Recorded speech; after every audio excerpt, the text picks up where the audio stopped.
Hinduism. It's one of the largest religions in the world and it has been around for a very, very long time. Now what we find very regrettable is how little we know about this particular religion. You might have heard of the caste system, but we don't really know the origins and what kind of impact it's left in society. So in today's video, we will explore Hinduism and let you know everything you need to know about this religion.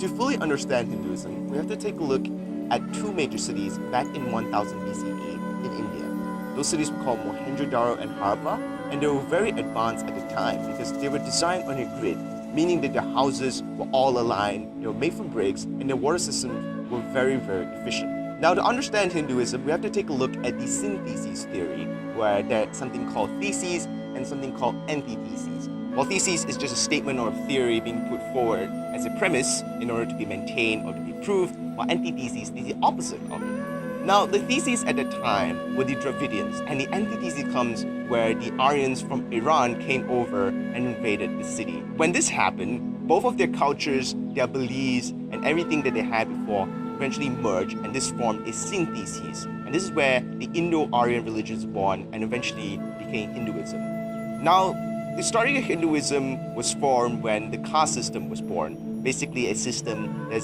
divides people according to their varna or color.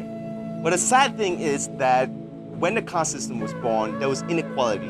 The Aryans believed that they're superior and they were more powerful than the Dravidians because they were lighter skinned, and they felt that the Dravidians was inferior due to their darker skin color. So the two main aspects of Hinduism is made up of both Shruti and Smriti. Now, Shruti is basically revealed knowledge from God, what people have heard. And this includes the four main Vedas, which is the Rig Veda, Yajur Veda, Sama Veda, as well as the Atharva Veda. This also includes the Aryankas and as well as the Brahmanas. Moving on to Smriti, these are remembered knowledge from humans, and this includes the law of Manu. Consisting of both Smriti and Shruti, this makes up Hinduism.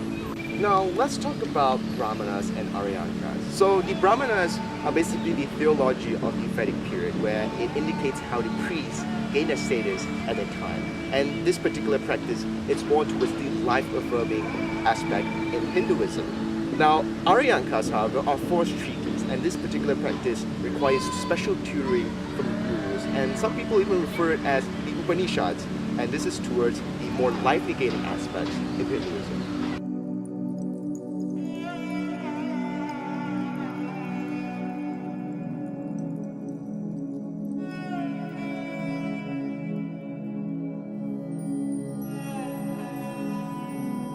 So the Upanishads is a combination of Shruti and Smriti, which is also forms the philosophy of Hinduism. Whereas its literal meaning is to sit near. So I, as you know, consists of the body and soul. Our body is also known as the Anatman and Prakriti, and our soul is known as the Atman and Purusha. And the absolute of the universe is known as Brahman.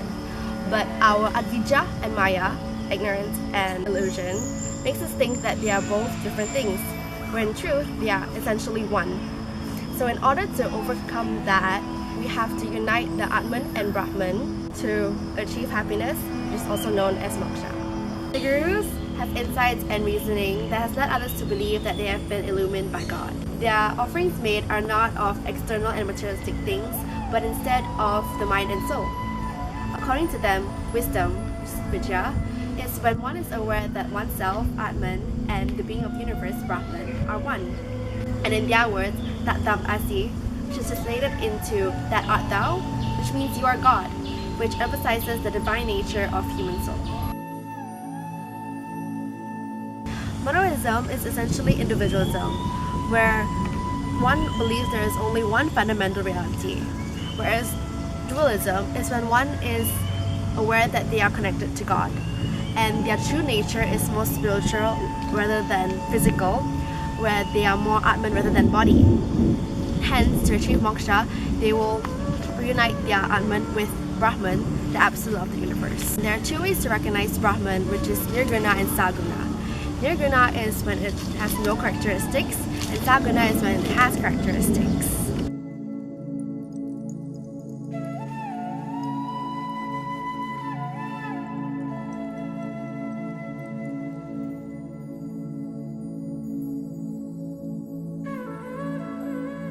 The four castes in Hinduism are the Brahmins, the Kshatriyas, the Vaishyas, and the Shudras. It has been stated that the Brahmins come from the mouth of God Brahma, the Kshatriyas come from the arms, the Vaishyas come from the legs, and the Shudras come from the feet of Brahma. The Smriti tradition of the Manu states that humans are divided into two parts, the twice born and the ones who are not twice born. The Shudras are the only caste in Hinduism that were not twice born, which is why they are not allowed to practice the traditions and the rituals of the Vedas, and they are not even allowed to hear the Vedas being recited. The law of karma is a principle that states that our thoughts and deeds are followed by either pleasure or pain. Samsara, which is bad karma, is suffering. Samsara is defined as a wheel of rebirth where we are born into a lower caste in our next life. And this happens when in our current life we commit a lot of bad actions or deeds. And the only way to get out of samsara is to be reborn in the Brahmin caste. These are the four goals of Hindus today. Purushartha refers to the objectives that are sought by man. It's the attainment of various objectives in human life through human effort. Purusharthas are the four goals of human life, and they are Dharma, Artha, Kama, and Moksha. The first purpose is to attain Artha. Artha refers to the desire to own wealth, prosperity, and riches. Artha is a social and moral purpose that every individual seeks to attain. Attaining Artha will lead to the experience of pleasure and happiness. After attaining Artha, man seeks to attain Kama. Kama refers to the experience of pleasure through the five senses. All actions of man are directed towards the attainment of Kama. Kama can be mental pleasure, sensuous, or sexual pleasure. All actions of man that are directed towards attaining Artha and Kama should be underlined by sincerity and honesty, which is Dharma. Dharma refers to the following of the path of righteousness and honesty. The highest objective of human life is to attain moksha. Moksha is the release of one's soul from all material desires. Moksha is liberation, self-contentment, self-fulfillment, and self-love. It is the highest and final end of life that is attained by following the path of Dharma. To elaborate more on the topic of caste systems in Hinduism, we have managed to interview an actual Brahmin. Hi, I'm Mitran. I'm 21 years old, currently studying health, and I'm a Brahmin. It's not something you really choose, it's something you're oftentimes born into. So at the age of 3, I was told that I'm part of this religious caste system that put me on top. Is it true what they say about Brahmins in the textbook? I think I was surprised, honestly, as how accurate it was, especially the Malaysian textbook. I think they were really kind on how Brahmins treated the others. I don't think they explored the full realms of abuse Brahmins have dished out. For example, the Brahmins made sure no other caste was able to receive education. The Brahmins would abuse the lowest of the caste to the fact that if a pariah shadow fell onto our drinking well, we would throw all water away. How is it to be a Brahmin from your point of view? So I think it really is what you take from it. So particularly after I found out the sort of oppression my people had done to many of the other caste members in India, it does feel that I have a responsibility to make amendments for the sort of oppression my people have done. Do Brahmins still hold such strict views about the caste system like they used to? I can't tell you how disgusted I am. So in Malaysia in particular, there is a Brahmin association near Jalan Ipoh. That's where the Brahmins congregate, so we have functions there, we meet up very often there. And especially the generations before me, those of the earlier generation are very strict. Most of them still hang on to the belief that other castes are weaker, and I honestly hope that that would particularly stop. As a Brahmin, what are the things that you have experienced that is usually isn't in the textbook but you would like to tell us? So I think there's a fair amount of microaggression, especially because I'm a Brahmin who's not a practicing Brahmin. So there is a fair bit of backlash from my own Brahmin community, but there's also backlash from other races and other communities. Because the textbook sends you this idea that Brahmins only do certain things certain ways, it almost makes you forget that these people have different wants and needs from those that have decided by their parents or their bloodlines, right? As a Brahmin, what are your views on the other caste and your personal opinion on the caste system? So I think any separating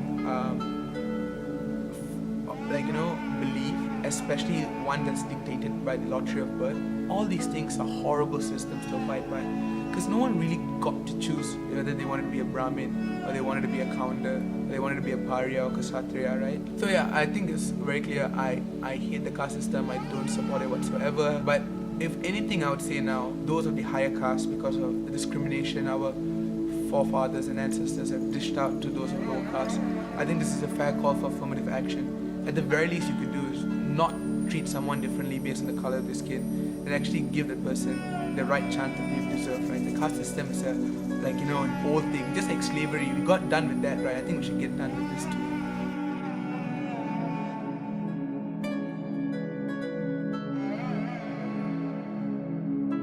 In classical Hinduism, the Bhagavad Gita, which means the Song of the Blessed Lord, represents the variety of options for those who will find release from rebirth.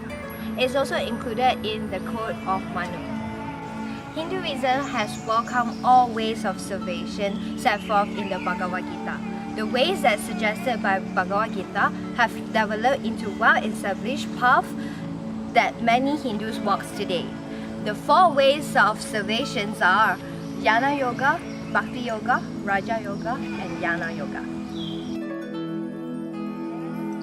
Now, let's talk about duties of the 4 stages of life in Hinduism. Hinduism has different duties for a person according to his or her stage in life. The first stage is a student. In not later than 24 years old, student is introduced to the study of Vedas, and women are to be instructed in religious duties. Next is the householder. When a former student marries and becomes householder, he lives as closely to the ideals of wisdom as he can and also observe the rituals. Moreover, he tries to observe caste duty in marriage, occupations, and in raising children. And at the same time, female householder will support her husband to fulfill the caste duty. After there is a son to whom he can turn over responsibilities, householder may proceed to the next stage of life, retired. In retired, it able to let householder reflect their earlier studies and duties without having engaged in them. Furthermore, they devote their time to the study of script writing and meditate on uniting their soul with God. When it comes to the optional final stage, which is Samadhi, Hindu trains the body to be subservient to the soul by using Raja Yoga, and the ultimate success is uniting Atman with Brahma. On the other hand, woman only experiences 3 stages of life. So this is the Shiva statue, the Lord of Dance. What you see here, do not take it as literally. No, because this is all a symbol. As you can see, Shiva God is stepping on the baby, but it's actually not. The baby is a symbol of all things that are small and petty, like hatred, anger, greed. So the second thing you see here is Shiva's leg, which is elevated. It means to kick you off to moksha. So the thing, the 2 hands you see means Shiva invites you to Hinduism. As you can see, as the other hand here is the lotus. It means purity. So whatever here is muddy and disgusting, you can lift yourself out from it and become pure.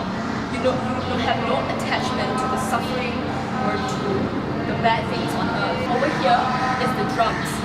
So the drum is to give the beat when it changes the universe, which correlates to the ring around it, which represents the cosmic universe. So as the drum is playing, the cosmic is moving eternally, perpetually moving. Because Shiva represents the god of destruction, everything that creates becomes destroyed, and from that destruction comes creation. The wheel of river where the person is born again and again and again, and the soul will always be trapped in the body. So that is suffering in itself, because the soul will never reach the absolute. But there is a solution for it, and they are called the 4 yogas, which is the path to salvation. The very first one will be karma yoga. It's for people who love communities and families where they will do something according to their caste and they won't expect anything from it. The second one is the jhana yoga. Jhana yoga is based on knowledge, just intellectual knowledge. It's when the person will gain as much knowledge as possible, so it wouldn't be stopped by the ignorance and by the illusion. So you go beyond it to reach moksha. And there is the Raja Yoga, which can attain moksha by physical and mental discipline. That is where the people train themselves to be mentally and physically fit in order to achieve moksha. Last but not least is the Bhakti Yoga, where they devote their lives to God to achieve moksha. Born in 1772 and died in 1833, Ram Mohan Roy was a humanist. He found many flaws in the Hindu system, such as the caste system and the practice of sudi, which was the practice of unfairness against the widows in India. He started his movement of the trust deed of Brahmo Sabha in order to try to combat the caste system, as he believed that the caste system was unfair in such that there is a discrimination based on the color among Indians. He also tried to implicate English into the teachings of Hinduism in order to try to help the Shudras understand and recite the Vedas, as Sanskrit was only allowed to be used by the elites at the time. Many of the people, especially the Shudras, supported him for his acts. Mohandas K. Gandhi, also known as Mahatma Gandhi, was born in 1869. He studied law in Britain, and soon in South Africa he realized that India was under the British colonization. Therefore, he went back to India to try to help fight against the British, as he noticed that the British, especially the whites, were treating the Indians unfairly. He practiced non-violence, ahimsa, because he believed that non-violence was the only way to solve problems in this world. His ways of non-violence and not doing anything was widespread throughout the country, and many of the Indians supported him for that. One of the most famous movements that he led was known as the Salt Satyagraha, or the Salt March. It was a 390 kilometers march where he walked along the coast to try to use civil disobedience against the British rule. As he walked, many of the other Indians followed him, and soon millions of Indians followed behind him, marching along the coastal areas of India to protest against the salt tax imposed by the British on the salt in India. Through civil disobedience, they managed to crush not only the salt industry, but also the cotton industry. In 1947, Gandhi managed to influence the British to give India independence, and through that, India was free. They were finally free from white superiority. However, Gandhi was assassinated 1 year later in 1948. This made many of the Indians sad that one of such valuable people who taught the world that non-violence is the key to solve world problems has died.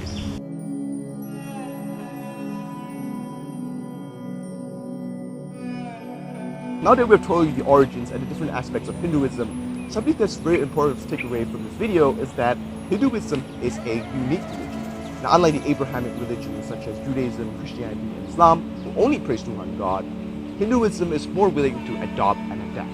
They're willing to take in new ideas and integrate it into their religion. Now, some might consider Hinduism as a religion. A lot of people also classify it as a philosophy and as well as a culture. Now, what also makes Hinduism unique is that there's no specific way to practice this religion. There's no specific set of teaching, there's no specific holy doctrine, and there's no specific founder, making it really easy for people to accept this religion and making it the third largest religion in the world, just behind Christianity and Islam. Despite that, we do regret the existence of the caste system because it diminishes the importance of the Shudra minorities and it elevates the status of the Brahmin caste, making it very, very uneven in society. We do think that there are a lot of proper measures that should be taken in order to rectify this problem, to abolish this horrendous system in order to grant everyone equality. We hope that you'll learn a lot. We hope that you'll learn a lot about Hinduism in this video. Thanks for watching, and until next time, take care.